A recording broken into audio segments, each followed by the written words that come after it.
Hello aspirants, आज की current affair की जो एक्सप्लेन्ड की सीरीज़ है उसमें हमारा टॉपिक है हाईली गुब्बी वॉल्केनो इरप्शन जो कि इथोपिया में हुआ है। और ये इरप्शन संडे को ही हुआ था, लेकिन इसके कारण जो फ्लाइट्स हैं उनके रूट्स को डाइवर्ट किया जा रहा है या फ्लाइट्स को कैंसिल किया जा रहा है। ये आज की न्यूज़ में है। तो चलिए जानते हैं कि ये सारा वॉल्केनिक इरप्शन का कंटेंट क्या है और फ्लाइट्स पे किस तरह से ये असर डाल रहा है। तो चलिए शुरू करते हैं। जो वॉल्केनिक इरप्शन आप देख रहे हैं ये एक रेयर घटना है, रेयर इंसिडेंस है जो होता है। और हाईली गुब्बी जो कि यहाँ पे है इथोपिया के पास रेड सी के किनारे, यहाँ पे ये इरप्शन हुआ है वॉल्केनिक इरप्शन। और इसमें जो आप मेजर चीज़ें देख रहे हैं कि हाईली गुब्बी वॉल्केनिक इरप्शन ये north and eastern Ethiopia region में है जो कि रेड सी कोस्ट के पास है।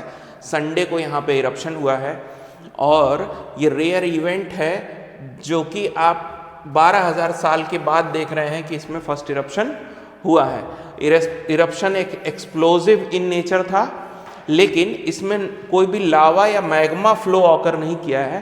तो हुआ क्या है, तो वॉल्केनो तो नहीं था, मतलब लावा तो नहीं था, मैग्मा नहीं था, लेकिन गैसेस बहुत ज़्यादा रिलीज हुई हैं। तो large amount of gas release हुई है, वॉल्केनिक ऐश प्लूम रिलीज हुआ है। तो और रॉक्स, ग्लासेस एंड मिनरल्स भी उसमें फाइन पार्टिकल्स होंगे उसके भी, जो एक्सप्लोसिव गैस हैं उसके साथ साथ। तो अच्छा, एक्सप्लोसिव गैस में हीट भी होगा बहुत ज़्यादा।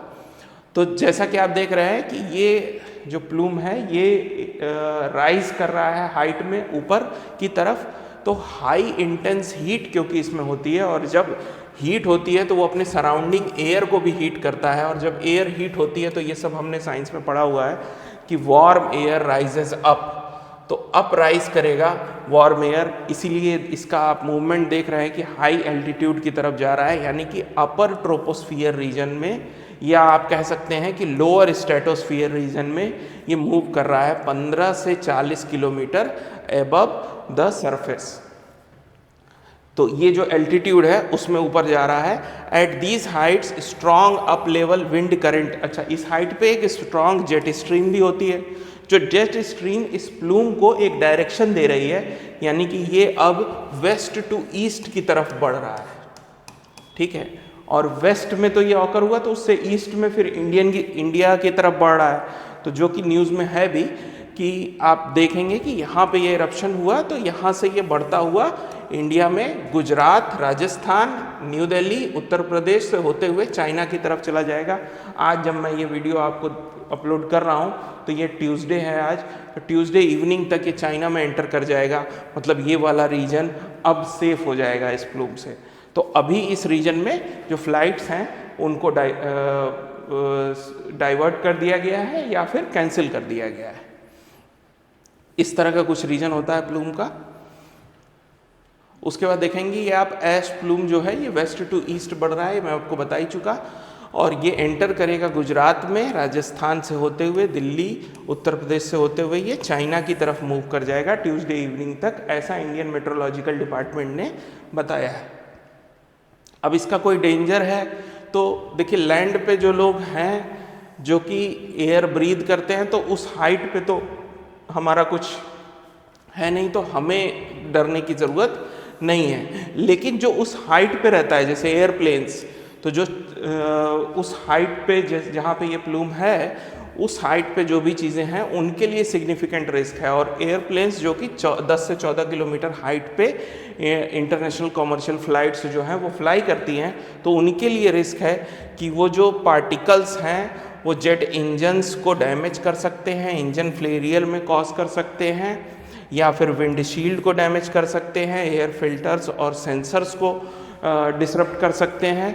उसके साथ साथ जो गैस है SO2 वो एयरक्राफ्ट कंपोनेंट्स को डैमेज कर सकती है, इसीलिए एयरक्राफ्ट्स के लिए चेतावनी दी गई है। तो एरोप्लेन्स जो इस रीजन में हैं, इस बेल्ट में, वो कैंसिल कर दिए गए हैं, वो फ्लाइट्स को डिले या कैंसिल कर दिया गया है।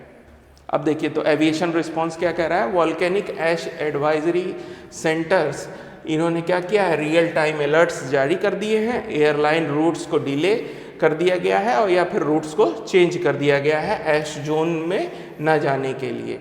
उसके बाद इंडियन मेट्रोलॉजिकल डिपार्टमेंट IMD ने कंफर्म किया है कि नॉर्मल सिचुएशन ट्यूसडे इवनिंग तक आ जाएगी। ठीक है, उसके बाद देखिए कि अब इसका अंत कैसे होगा। तो जो ऐश, वॉल्केनिक ऐश जो है वो डिसअपियर हो जाती है कुछ दिनों में। रेन और क्लाउड वॉश के कारण ये पार्टिकुलेट मैटर जो है वो ख़त्म हो जाता है। उसके बाद जो गैस SO2 और CO2 जो गैस है वो भी, क्योंकि बहुत ज़्यादा अमाउंट में नहीं है, स्मॉल क्वांटिटी में है, तो वो भी एटमॉस्फेयर में धीरे धीरे वो डिसअपियर हो जाती है। और जो प्लूम है वो धीरे धीरे अपनी डेंसिटी लॉस कर लेता है और इस तरह से कुछ ही दिनों में हार्मलेस हो जाता है।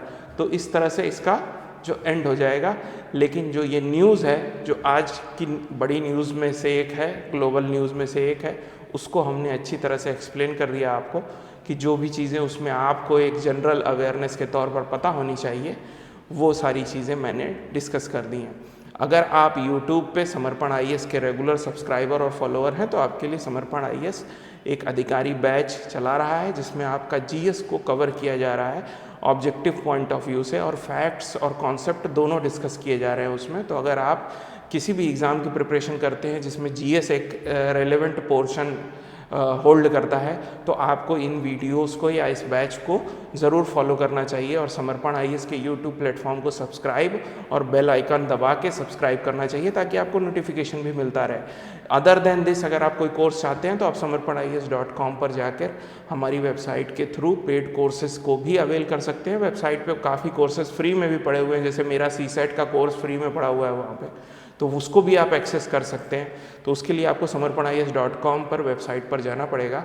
और मिलते हैं एक नए एक्सप्लेन्ड वीडियो के साथ जल्द ही। बहुत बहुत धन्यवाद। ज्वाइन करें समर्पण IAS लखनऊ, जहां सक्सेस का भरोसा हर स्टूडेंट के साथ।